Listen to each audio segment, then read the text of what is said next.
አቡ ከኋላሽ ያለው ማን ነው? ይሰማል።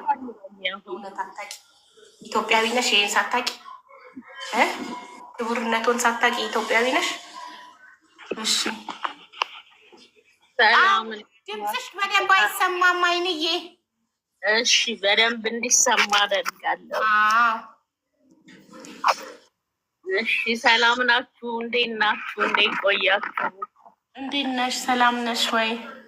እግዚአብሔር ይመስገን ደህና ነኝ። እንግዲህ እየደጋገምኩ ነው እዚህ ቤት፣ ያው ቤተሰባዊነት ስለተሰማኝም ደስ ብሎኛል።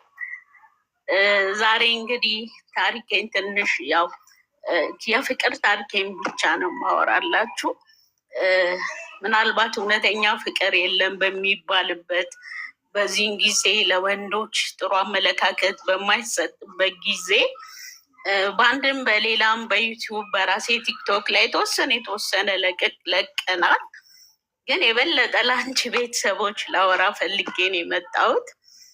በድጋሚ አሁንም ስላስገባሽኝ በጣም አመሰግናለሁ። እግዚአብሔር ያክብርልኝ። ከትውውቅ ስጀምር በመጀመሪያ እኔ አይናለም አሊ ይባላል፣ አካል ጉዳተኛ ነኝ። እኔና ባሌ ከተዋወቅንበት ነው የምጀምረው። ሌላው ታሪክ ሌላ ጊዜ ደግሞ ሌላ ርዕስ በሚመጣ ሰዓት እየገባው አወራለሁ። ግን እኔና ባለቤቴ የተዋወቅነው እኔም እሱም የፕሮቴስታንት እምነት ተከታዮች ነን። እኔ ከቤተሰብ ጠፍቼ የሀረር ልጅ ነኝ።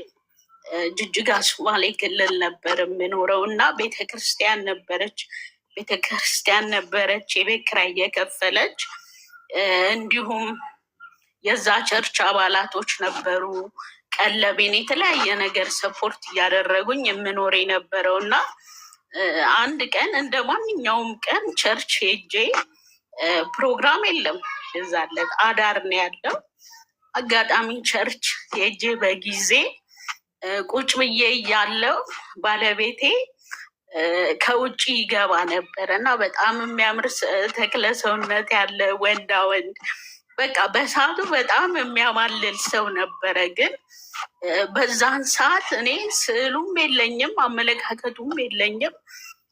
ከዛ በፊት የመደፈር አደጋም ደርሶብኝ ስለነበረ አካል ጉዳተኛ በመሆኔ ልጅነቴ በጣም ከባድና ውስብስብ ነው እና ለወንድ ልጅ ያለኝ አመለካከት ራሱ በጣም ሾክ፣ እስካሁን ራሱ ብዙ የሚያመኝ ነገር አለ እና በዛ አመለካከት ውስጥ እያለው እሱ መጣ፣ አጠገቤ ቁጭ አለ። ልክ አጠገቤ ቁጭ ሲል ማንን ፈለግ፣ ምን ልርዳ? ያው አዲስ ሰው አይደል፣ አዲስ ሰው ሲመጣ ታውቂያለሽ። እና እኔ ልማር ነው የመጣሁት እከሌን ፈልጌ ያለኝ። ከዛ ማውራት ጀመርን። የሚገርምሽ በዛ ቅስፈት ውስጥ የሆነ ነገር ተሰማኝ ውስጤ። ልክ ድምፁን አውጥቶ እኔ ስሜ ትዝብት ይባላል ምናምን እያለ ሲያወራ የሆነ የፍቅር ስሜት የሚመስል አለ አይደል? የሆነ ነገር ውስጤ ተሰማኝና በቃ ደነገጥኩኝ። ስሙንም ያለዛን ቀን ሰምቼው ስለማላውቅ ማለት ነው። ወዲያው ካጠገቡ እሱ ገባ። እኔ ለፕሮግራም ላዳር ነበር የመጣሁትኝ። ያ የተሰማኝ ስሜት ሰውነቴን ሁሉ አካሌን ሁሉ ነው የተቆጣጠረ። ድንጋጤ ይሁን የደረሰብኛ የመደፈር አደጋ በቃ እንዳላምን የመሰለኝም በቃ የሆነ ነገር ፈልጎ እኔ ጋ የመጣ እስኪመስለኝ በዛን ሰዓት የተሰማኝ ስሜት በጣም ከባድ ነበረ። የሚገርመው ከዛን ቀን በኋላ አይቼው አላቅም፣ ለወራቶች በፍጹም አይቼው አላቅም። ማንንም እንደምጠይቅም አላውቅም። ግን ለካ የዛን ቀን እግዚአብሔር የኔ ባል እንደሆነ ልቤን ውስጤን ሊፈውሰኝ ሊያክመኝ ፈልጎ ነው መሰለኝ። አሁን ላይ ስረዳ በቃ ጠፋብኝ። ግን እኔ ውስጥ የሆነ የፍቅር ዘር ተዘርቶብኝ ነው የጠፋው። እሱን እፈልገዋለሁ በውስጤ፣ የት ሄዶ ነው ስሙ ጠፋብኝ። አጋጣሚ የሚያስተምረውን ልጅ ጠየኩትና የሆነ እንደዚህ ቁምጣ ለብሶ በጃፖኒ ምናምን እንዲህ እጁ ላይ ጌጥ አድርጎ ምናምን የመጣው ልጅ የት ሄደ እለዋለሁ። እንዴ የት ታውቂዋለሽ ምናምን አለ። አላውቀውም ግን አይቼው አላውቅም ጠፋ አልኩት። ቢያንስ 5-6 ወር አለፈው። ከዛ አሁንም የቤት ኪራይ ቤተክርስቲያን ነች የምትከፍልልኝ እና የቤት ኪራይ ልወስድ ሲሄድ ስለሱ የምታወራ አንድ ሴት አገኘው። ለምን አትፈልጉትም? እንዲህ አይነት ሁኔታ ውስጥ ነው እያለች ከዛ ማጣራት ጀመርኩኝ። ይሄ ልቤ ውስጥ የሚፈልገው ሰው ማለት ነው። ከዛ በኋላ ደስም አለኝም ከፋኝም። ለምን ደስም አለኝ ከፋኝም? ለምን ስለሱ መስማት ፈለግኩኝ? እንደገና ደግሞ የደረሰብኝ በቃ በጣም በማምነው በችግሬ ባለኝ ሁኔታ እንደ ቤተሰብ ቀርቢያቸው የምኖርበት ቤት ልጃቸው ስለሆነ የደፈረኝ በቃ እምነት የለኝም። ያም ቁስል መጣብኝ ውስጤና ፓስተራችን ቶሎ ካለበት ሂዱና አምጡ አለ። ከዛ እኔ ደግሞ አሁን እሱን ላለማየት ሸሽቼ ግን ወደ ቤት ሄድኩኝና ግን ቤት ከሄድኩ በኋላ በጣም ይጨንቀኝ ጀመር። የሚሰማኝን ስሜት ግራ ገባኝ። ለማን እንደምነግረውም አላውቅም። እንደዛ እያለን መጣ። በማግስቱ ሳየው በጣም ደነገጥኩ። በቃ ተንቀጠቀጥኩኝ፣ በጣም ተርበተበትኩኝ። ምን እንደሚያስደነግጠኝ አላውቅም። ከዛ እንደዛ እሱ መማር ጀመረ።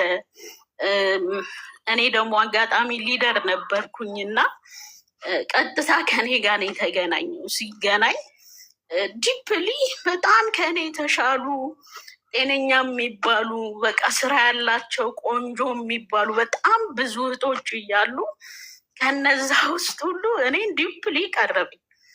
በጣም ዲፕሊ ሲቀርበኝ አሁንም ውስጤ ይፈራ ጀመር። ይሄ ልጅ አሁንም ቀርበው ሊጎዳኝ ነው አሁንም። ምክንያቱም የልጅነት መልኬ በጣም ያምር ነበረ፣ በጣም የሚያሳሳ ስለነበር በቃ እኔ አካል ጉዳተኛ ስለሆንኩኝ ያው ወንዶች የሚፈልጉት በቃ ለጊዜያዊ ስሜታቸው ነው የሚል ፍርሃት፣ ምክንያቱም ቁስል ስላለብኝ ማንንም ማመን አልቻልኩም እና በቃ ቀረበኝ እሱ። እንደዛ ቀጠልን። ስልክ ቁጥሩን ሰጠኝ። እኔ ብቻ ነኝ የማውቀው ስልኩን ለማንም እንዳሰጭ አለ። ኖርማል ሲስተርሊ ብራዘርሊ ቀጠልን። የሚገርመው አንድ ቀን ሌሊት ላይ ደወለልኝ እና ያው በእኛ በመንፈሳዊ በቸርች ቋንቋ አወራኝና በቃ ሲስተርሊ ብራዘርሊ ቀጠልን።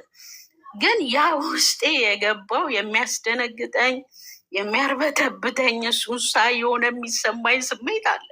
ፍቅርም የዛኔ ያወቅኩት ፍቅር እንደሆነ እንጂ ስሜቱም የለኝም። እንኳን የተቃራኒ ጾታ ፍቅር አይደለም አቢባዬ፣ የእናትም የአባትም የቤተሰብም የምንም አይነት ፍቅር አድጌ አይቼ ያደግኩ ልጅ አይደለውም እና እንኳን እዛ ጋር ያንን ቴስት ለማድረግ ቀርቶ ማለት ነው። ከዛ በዛ ውስጥ እያለን በቃ ግንኙነታችን ቀጠለ። ይደውልልኛል፣ ካርድ ይሞላልኛል። እሱ ኮንስትራክሽን ላይ ነው የሚሰራው። እንደዛ ብቻ ቀጠልን። ከዛ አንድ ቀን ምን ሆነ መሰልሽ፣ በጣም በቃ እየወደድኩት መጣው፣ ግን መናገር አልቻልኩም። የሚሰማኝ የለም። አንደኛ የሚያሳምነኝ ነገር አካል ጉዳተኛ ስለሆንኩኝ ማን ይሰማኛል? አልቀበልም ቢለኝስ? በቃ ብቻ ብዙ ውዝግብ ውስጥ ነበርኩኝ። አንድ ቀን ወደ ቸርች እየገባን እሱ ከፊት ነው የሚቀመጠው፣ እኔ ከኋላ ነው የምቀመጠው። አንዳንዴ እኔ ቀድሜ ከሄድኩ እኔ ከፊት እሱ ከኋላ፣ እንደዛ ነው የምንቀመጠው እና አጋጣሚ እሱ ቀድሞኝ ገብቶ ቁጭ ብሏና እኔ መጥቼ ልክ ስገባ በክራንች አይደለም የሄደው፣ ክራንቹ አንሸራተተኝና ወደኩ።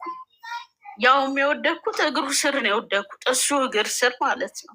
ምን እንደጣለኝ አላውቅም። ሳየው ደንግጬ ይሁን አላውቅም። ከዛ በጣም ወደኩኝ። ግንባሬ ላይ በጣም ተፈነከተ፣ ደማ። ወዲያው አፋፍሰው አንስተውኝ አጥበውኝ ምናምን ፕሮግራሙን መካፈል ስላልቻል ወደ ቤት ነው የሄድኩት።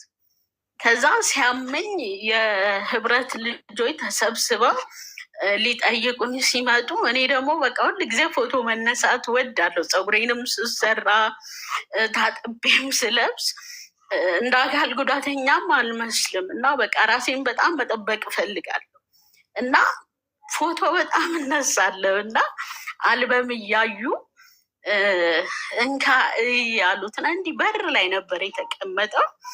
አይ እኔ አላይም አላቸው።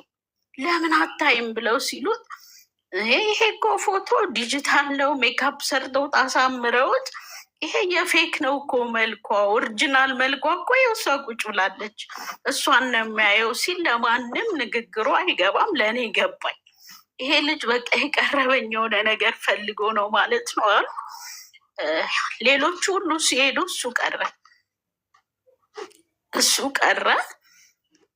አምጪ እሱን አልበም አለኝ እና ያው በዳዴ ነበር የሚሄደው። ያው ቆሜ ሲሄድ በክራንች ነው የሚሄደው በዛን ሰዓት ማለት ነው፣ ከዛሬ 13 ዓመት በፊት። በዳዴ ደግሞ ቤት ውስጥ እየሄድኩኝ በቃ ምግቤንም ሰራለሁ፣ ቤቴንም አጸዳለሁ፣ ልብሴንም በቃ በጣም ንጹህ ሴት ነኝ ኢቨን እስካሁን ድረስ ማለት ነው። እና በዳዴ ሄድኩና ሰጠውትኝ። ስሰጠው ማየት ጀመረ። እንዴ አላይም አላልክም እንዲ ኦሪጂናሏ አንቺ ነሽ ብለኸኛል አልኩት። አይ ዝም ብዬ ላስተያይ አለኝ። ቸው ብሎኝ ወጣ። ከዛ በኋላ ለካ እሱ እያጣራ ነው ምን አላት ቤቴን ዕቃዬን ምናምኔን እያጣራ ነው። እና በሰዓቱ ላይ ጠቅጠቅ ስልክ ነበረችኝ ጠቅጠቅ እና ምንም ዕቃም የለኝም።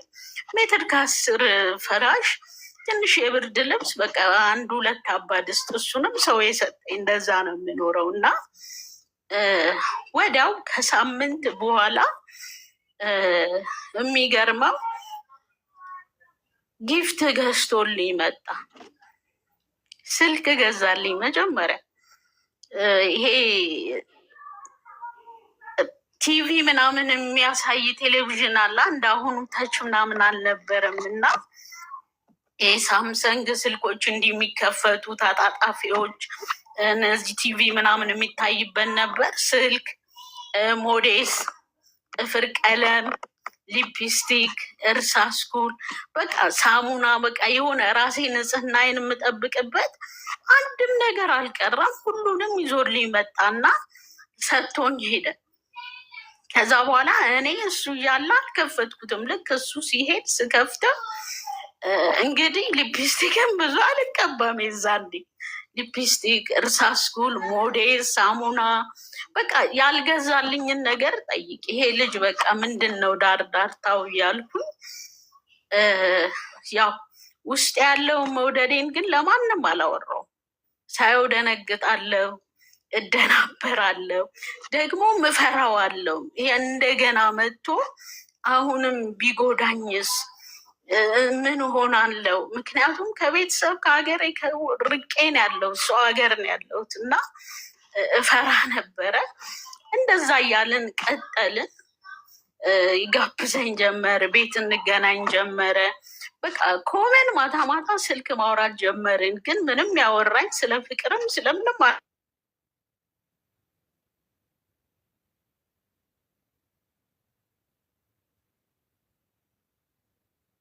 ተቋርጠሻል።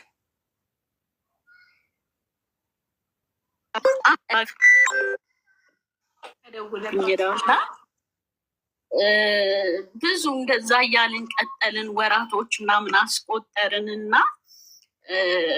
አንድ ቀን ፋሲካ ነበር እና በዓል ከአንቺ ጋር መዋል እፈልጋለሁ አለኝ። እኔ እኮ በዓል አክብሬ አላውቅም አልኩትኝ። እኔ በህይወቴ በዓል አክብሬ ልብስ ተገዝቶልኝ ይሄ ምናምናም በፍጹም አላውቅም።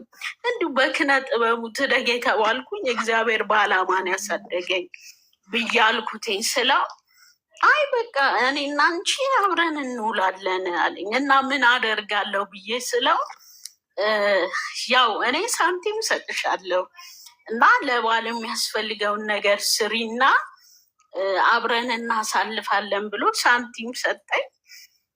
በቃ እሺ ሳልወድ በግዴ ተቀበልኩ። ዳቦ አስደፋው፣ ስጋ ገዛው፣ ምን አልኩኝ። በጣም ጎበዝ ባለሙያ ነኝ። አሁን ወፍሬ ምናምን ትንሽ ከብዶኝ እንጂ በዛ ውስጥ እያለን የዛለት ምን እንዳደረገ ታውቂያለሽ? መጣ ከሰዓት በኋላ በቃ እኔ እና አንቺ ብቻ ማንም ሰው እንዳይመጣ ምናምን አለኝ። እሺ አልኩኝና ቡና እየጠጣን ከበላን ከጨረስን በኋላ አንድ ጥያቄ ነው የምጠይቅሻለኝ። ያንን ጥያቄ ደግሞ ቀጠሮም እንድትሰጪኝ አልፈልግም፣ ነገም እንድትይኝ አልፈልግም። በቃ አሁኑኑ እንድትመልሽልኝ ነው የምፈልገዋል። ከዛ የዛኔ በቃ መተንፈስ ሁሉ አቃተኝ። ልቤ በቃ ልትወጣ ደረሰች። ምን ሊለኝ ፈልጎ ነው? በቃ በጣም በጭንቅ ውስጥ እያለው እኔ አለኝ ወድጄሻለሁ፣ ላገባሽ ፈልጋለሁ። ምክንያቱም ከኔ የፍቅር ጥያቄ ያልወጣም እሱ ነው ቀድሞ ያወጣው፣ እኔ ቀድሜ በወደውም ማለት ነው። እና ላገባሽ ፈልጋለሁ ሲለኝ በጣም ደነገጥኩኝ። ደግሜ እርግጠኛ ነህ ልታገባኝ ትፈልጋለህ? እርግጠኛ ነኝ ሚስት ልታደርገኝ ትፈልጋለህ አልኩት። ምክንያቱም እንደዛ ሲለኝ ህመም ነው የተሰማኝ። በቃ በዚህ ኬዝ ውስጥ ስታልፊ ሰው ሁሉ እንደዛ ነው የሚመስልሽ እና በቃ አከላከልኩትኝ። እኔ አንድ ነገር ልጠይቅህ አልኩት። ይሄንን ከመለስክልኝ አገባሃለሁ አልኩት። እኔ ምናልባት አልኩት እንደሌላው ሴት አካል ጉዳተኛ ስለሆንኩኝ ቨርጂን መስዬ ከሆነ ይቅርታ እንዳትሳሳት አልኩት። እኔ የተደፈርኩ ሴት ነኝ፣ በደል የደረሰብኝ ሴት ነኝ፣ ልቤ ያዘነባት የተሰበርኩ ሴት ስለሆንኩኝ እኔ አልጠቅምህም አልኩት። ቀጥዬ ደግሞ እንደዚህ አልኩት፣ እኔ እኮ ብታገባኝ አንድ ብርጭቆ ውሃ ቀድቼ ለአንተ መስጠት አልችልም።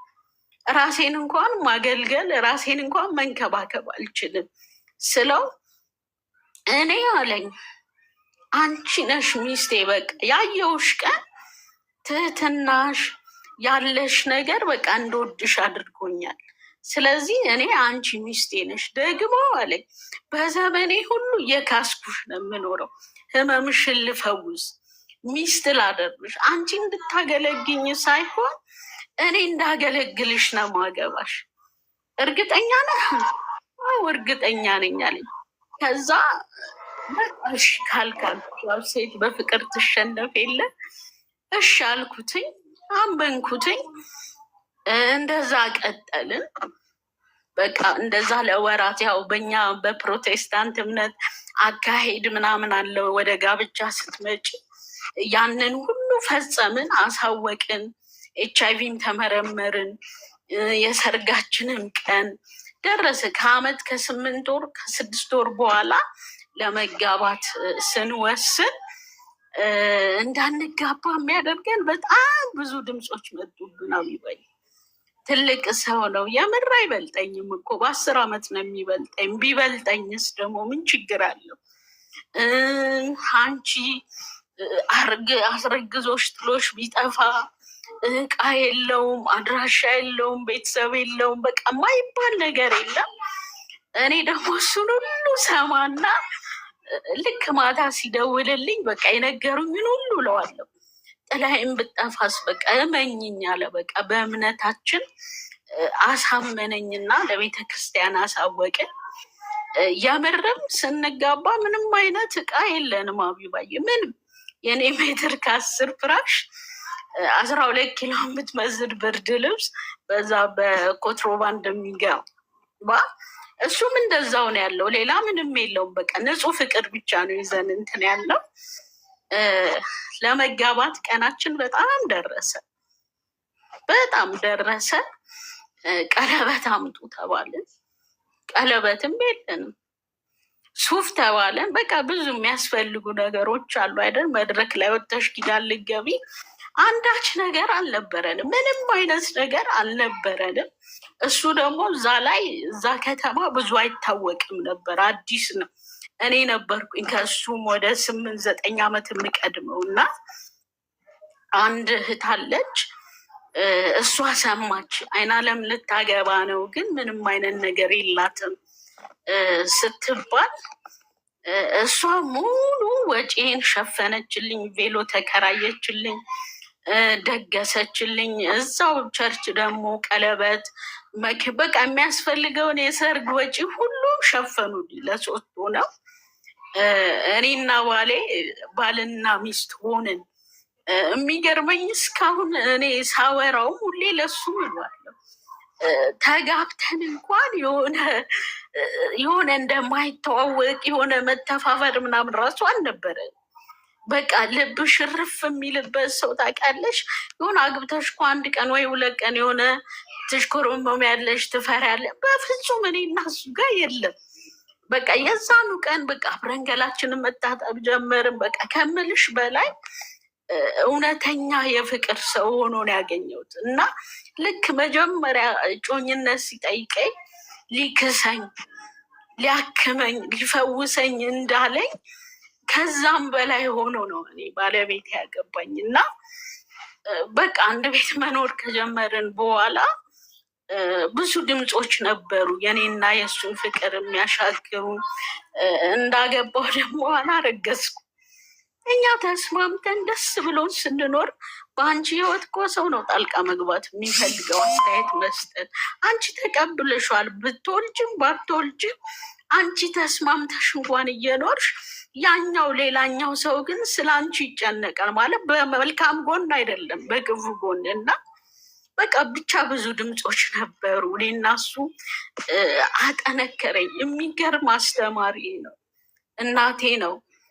በድፍረት ስለሱ የማወራው ይሄ የማወራው ቃል እንኳን ስለማይገልጠው ነው የምነግርሽ። 12 ዓመታችን ነው ከተጋባን። የሚገርም ባል ነው። የሚገርም ባል የሚለው ራሱ እሱን አይገልጠው። በቃ አንዳንዴ ቃላት አለታለሁ ምን እንደምለው ሁሉ ማለት ነው። እና እንደዛ ቀጠልን። አብረን ነው በጋራ ልብስ እናጥባለን፣ አብረን ምግብ እንሰራለን።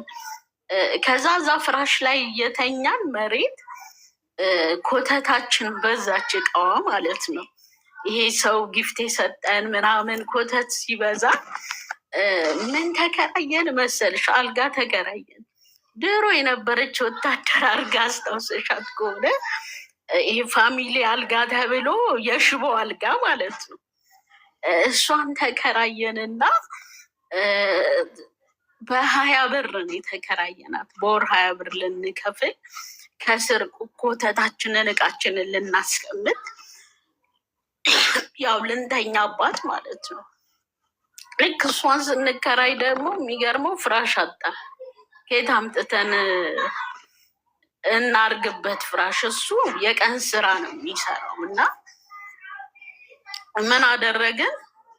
የኔንም የእሱንም የሻንጣ ልብስ ማለት ነው የሻንጣ ልብስ አውጥተን አልጋው ላይ ጎዘጎዝ ነው።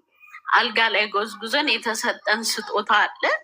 ያንን የአልጋ ልብስ አልጋችንን አልብሰን ቀን ቀን በጣም በጣም የሚመስለው ማታ ማታ ደግሞ ስንተኛባት ሁለታችንን ይዛ እየገባች ታሰምጠናለች። ከላይ እሱን ወይኔን ከላይ ማለት የሽቦ አልጋ ስለሆነ ማለት ነው። የሚገርመው በሚገርም ፍቅር እኛ እንደዛ ቀጠልን። አለ ባንበላም ባንጠጣም በቃ ምንም ነገር መካከላችን ሳይገባ። እንደው የኔ ባህሪ ያስቸግራል። በቃ ቆጣለው፣ እናደዳለው። እሱ የሚገርም ትዕግስት ነው ያለው። ኢቨን እስካሁን ድረስ ማለት ነው መቆጣት አያውቅበትም፣ መናደድ አያውቅበትም። በቃ የሚገርም ባል በቃ ተሸክሞኝ እንደዛ ቀጠልን። ከ8 ወር በኋላ ልጄን አረገዝኩ። የመጀመሪያ ልጄን በጸሎትን አረገዝኩኝ።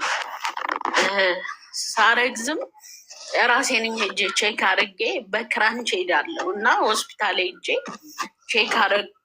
እርጉዝ እንደሆንኩ ሳቅ ማታ ያለኝን ሰርፕራይዝ አድርጌ እርጉዝ እንደሆንኩ ነገርኩት።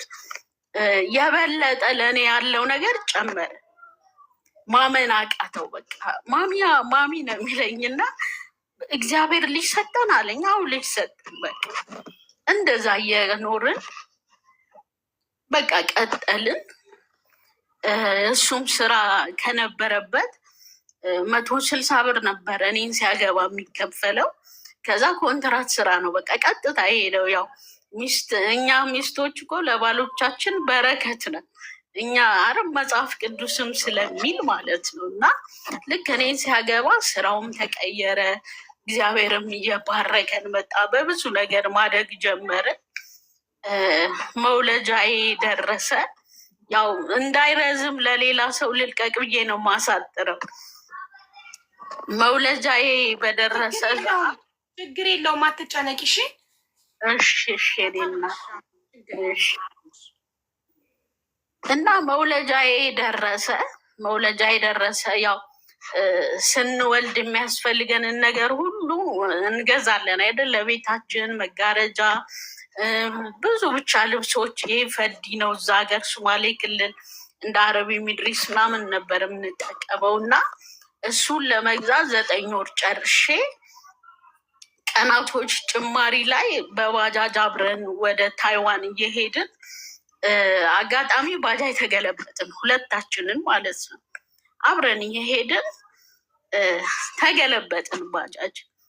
በጣም ከባድ አደጋ ነበረ። አጋጣሚ እሱ ነው የተጎዳው። ይሄ ጭንቅላቱና እግሩ በጣም ተፈነገጠ እና በጣም ብዙ ይጮህ ነበረ። ሚስቴን አድኑልኝ፣ ሚስቴን አድኑልኝ። እንግዲህ እሱ በደም ተጨማልቋል፣ አይታየም። በሰዓቱ እኔ ምንም አልሆንኩም። ይሄ ባጃጅ ሹፌሩ የሚደገፍበት መደገፊያው እንዲከጡት ይሄ በታች መቶኛል፣ ግን በሰዓቱ ምንም አልተሰማኝም። እና እሱ በጣም ነው የሚጮኸው። በቃ ሚስቴን አድኑልኝ፣ ነብሰ ጡር ነች፣ ሚስቴን አድኑልኝ፣ አይን አለምን አድኑ እያለ ይጮኋል። ልክ ከዛ ውስጥ ይዘውኝ ሲወጡ የሆነ ወንበር ሰጥተውኝ ስቀመጥ መተንፈስ አቃተኝ። ለካ ልጅቱ ተገለበጠችብኝ። ያ ሲመታኝ መተንፈስ አቃተኝ። መታመም ጀመርኩኝ። ወዲያው በቃ ተረባርበው አምቡላንስ ጠርተው በኢመርጀንሲ ሆስፒታል ገባው። እዛ በቃ የሚያደርጉትን ሐኪሞች ያደረጉ፣ መርፌ ምናምን መድኃኒት ሰጡኝ። ልጅቷ ኖርማል እንደሆነች ተነገረን። ወደ ቤታችን ተመለስን። ባለባጃጁ ታሰር። ሲታሰር በቃ እቺ ልጅ ስትወልድ ነው የሚታወቀው፣ ካሳም ክፈል እንዲሁም ክፈል ብዙ ሲል፣ ባለቤቴ እጅግ በጣም መልካም ሰው ነው እና በፍጹም አለ እኔን ልጄንም ሚስቴንም እኔም በሰላም በህይወት ያተረፈን አምላክ ስለሆነ እኛ ባለባጃጁን አንከስም፣ ከሱም ምንም ነገር አንቀበልም ብሎ እኔን አሳመነኝ። መጀመሪያ ሲያሳምነኝ ያው የእኔ ቤተሰቦች ቅርብም ስላሉ እኔም እሻልኩኝ፣ ተስማማል። ምጥ ግን ቢጠበቅ 10 ወር ገባው። ቢጠበቅ ምጥ እምቢ አለኝ። ልክ 11 ወር ልገባ ስል የምጥ አይነት ስሜት ተሰማኝ። የምጥ አይነት ስሜት እኔውም ምጥ ምን አይነት እንደሆነ አላውቅም፣ በምጥ ስላልወለድኩ ማለት ነው።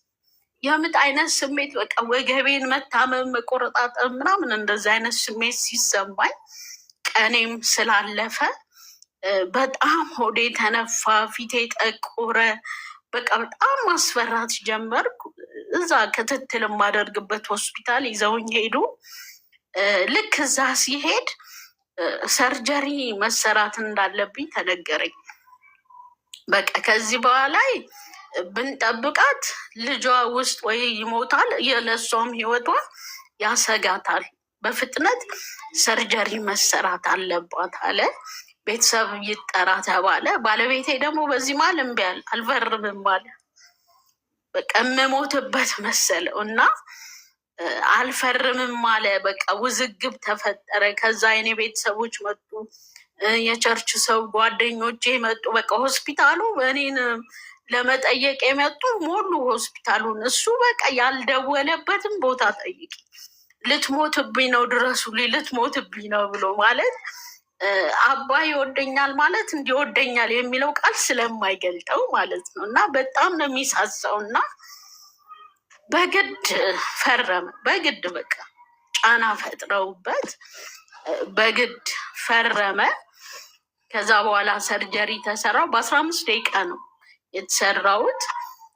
ወደ ማገገሚያ ክፍል ገባው። በቃ ከምልሽ በላይ ደስታውን ሁል ጊዜ በዛ ነው የምለው። አቤት ልጄ የተወለደች ቀን ነው የምለው። እና በቃ የሚገርም ደስታ የሚገርም ነገር ነበረ። ከዛ ልክ በማግስቱ እሑድ ከሰዓት 11 ሰዓት ላይ ወልጃት አድሬ ሰኞ ጠዋት ወክ እናደርጋለና በሰርጀሪ የተሰራ ጠዋት እንደዛ ነርሶቹ መጥተው ሳይቀይሩልኝ እኔ መታመም ጀመርኩ።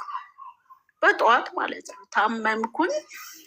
ባፌ ደም ይወጣል። ዝም ብሎ የጓጎለ ደም፣ የጠቆረ ደም ዝም ብሎ ባፌ ደም መውጣት ጀመረ። ከዛ ምንድን ነው ተባለ፣ ተረባረቡ። ያዋለደኝ ሐኪም ተጠራ። ምን ተባለ? እኔ ደግሞ እንግሊዝኛ ሲያወሩ ሰማሁኝ ሲያወሩ አያ ምናልባት እዛ እርጉዝ በነበረ ሰዓት የመታት እዚህ ላይ እሱ ደም ከማፀን ውጭ የተቋጠረው ወደ ላይ ሄዶ እሱ ነው የሚወጣው ብለዋሉ። ቤተሰብም ሁሉንም ማስወጡ። ወደ 4-5 ማስታጠቢያ ደም ካፌ ተቀዳ። በቃ እንደሞትኩ ነው የሚያውቁት ማንም ሰው።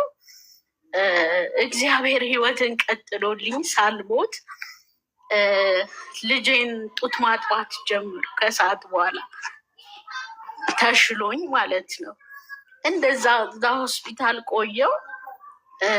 ባሌ ደግሞ ለእኔ ያለው ነገር በጣም ጨመረ። አቢባዬ ከምልሽ በላይ ከልጅቷ በላይ ለእኔ ያለው እንክብካቤ፣ ለእኔ ያለው አክብሮት፣ ለእኔ ያለው ቦታ በቃ ከምልሽ በላይ ሆነብኝ እና እንደዛ ወደ ቤት ገባን። ቁስሉም ወዲያው ነው የደረቀልኝ። ሽንት ጨርቅ ያጥም ነበረ።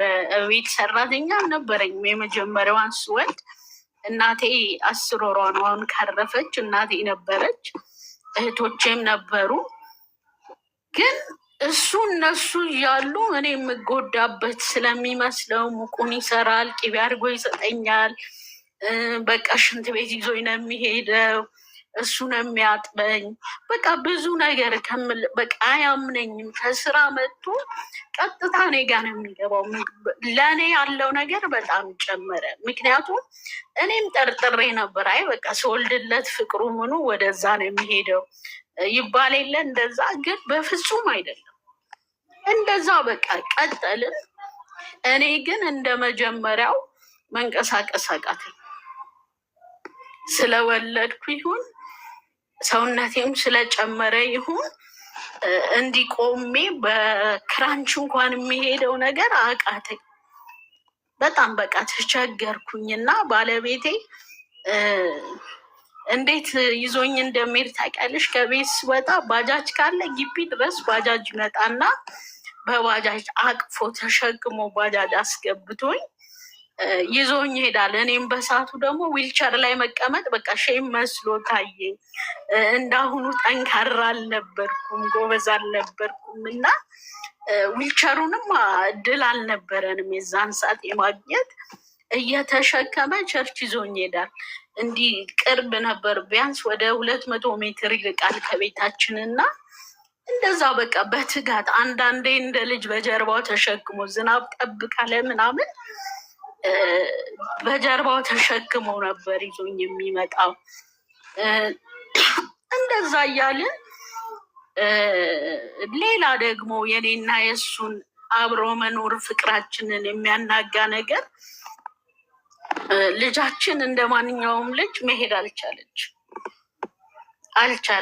በቃ በጣም አክቲቭ ነች፣ ፈጣን ነች፣ ዳዴ ትላለች፣ ቆማ ግን መሄድ አልቻለችም። ይሄ ደግሞ ለእኔ በጣም ከባድ ነበር። ምክንያቱም እጓጓ ነበረ በጣም ልጄ አድጋ የሆነ ነገር እንድታቀብለኝ። እናት እኮ ሁል ጊዜ የልጇን እንትን ነው የምጠብቀው፣ ዳዴ ማለቷን መሄዷን። እኔ ግን በቃ ያ ነገር አልነበረም እና እኔ ጋር በቃ በጣም አለቅስ ነበር፣ ይሰማኝ ነበረ በሰዓቱ።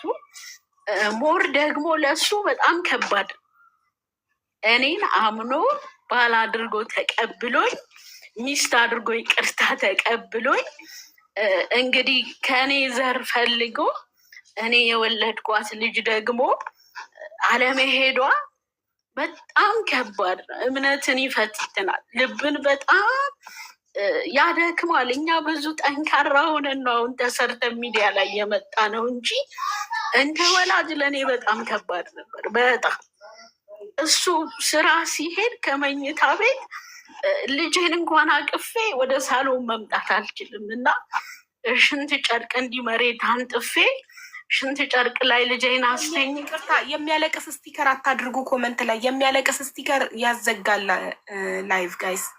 የሚያለቅስ ስቲከር አታድርጉ። ቴንክ ዩ። እሺ፣ ይቅርታ ስላቋረጥኩሽ። ችግር የለም።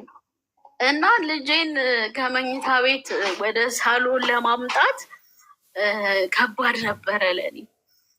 እሱ ስራ ይሄዳል፣ በጠዋት ነው በቃ አብልቶኝ አጠጥቶኝ አጥቦኝ አጽድቶኝ ሁሉንም ነገር አቢባዬ። ይሄ አጥቦኝ ሲባል እጅ እግር ፊት ገላ አይደለም፣ ይገባሻል። ብዙ ሴት ስንሆን በወር እንኳን የሚመጣ ተፈጥሮ የሰጠን ይቁም ብንለው የማይቆም የወር አበባ እንኳን አለን። ኢቨን እሱን ሞዴስ ቀይሮልኝ ነው፣ ስለ እውነት ያለማጋነን ቀይሮልኝ አጥቦኝ በቃ ንጹህ አድርጎኝ የምበላውን ሰጥቶኝ አብልቶኝ አጠጥቶኝ የምበላውን አዘጋጅቶ ግቢ ዘግቶብኝ ነው የሚሄደው። ሙሉ ግቢ ነበረ ብቻዬን የተከራየሁት እና እሱ እስኪመጣ በቃ እኔ በር ላይ በረንዳ ወይ ሳሎን በዳዴ እየሄድኩኝ እኔም በአቅሜ ምሳ ሰርቼ ቡና አፍልቼ ቤቴን አጽድቼ በቃ በዳዴ በጣም ጎበዝ ነኝ። አሁን ብሎግ ሰርቼ ያሳይሻለሁ። እና እንደዛ ቀጠልኩ።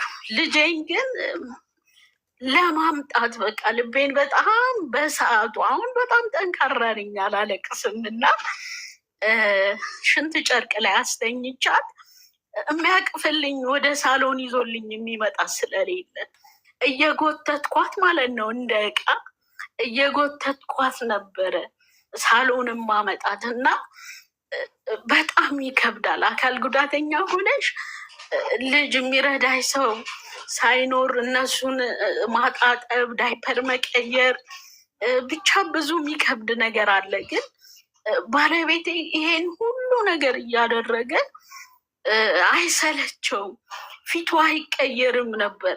እንግዲህ የጉልበት ስራ ሰርቶ መጥቶ ፊቱ ላይ እንኳን ድካም አይነበብም፣ አቢባይ አይነበብም። በቃ ምግብ በላሽ ጠጣሽ፣ እንግዲህ እራሱ ማረፍ አለበት። ከባድ ግንበኛ ነው።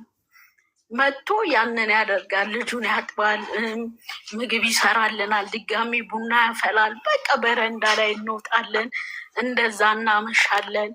ከዛ እንደዛ እያልን ቀጠልን። ልጃችን ግን ከዳዴ በቅር መቆም አልቻለች፣ መሄድ አልቻለች።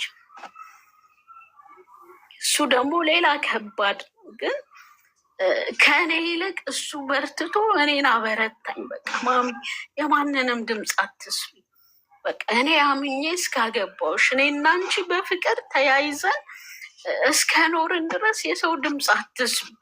በቃ ነገ ትሄዳለች፣ ተስፋ አትቁረጪ፣ ጠንካራ ሁኚ፣ ከማንም በላይ ደግሞ እኔ አጠገብሻለሁ እያለ እንደዛ እያበረታኝ ትንሽ የትላንትናው አይንዬ እየተቀረፈች ጠንካራ እየሆነች ጎበዝ እየሆንኩ ብርቱ እየሆንኩ ስመጣ አጋጣሚ ሳላውቅ ልጄን አረገዝኩ። ድጋሚ ሁለተኛ ልጄን ማለት ነው። ሁለተኛ ልጄን አረገዝኩ። ልክ የአመት ከምናምን 2 አመት ሊሆናት ሲል ነው ያረገዝኳት እና 2 አመት ድረስ ግን በጸሎት አትሄድም ነበር። ትልቋ ልጄ በጸሎት ነው ስሟ።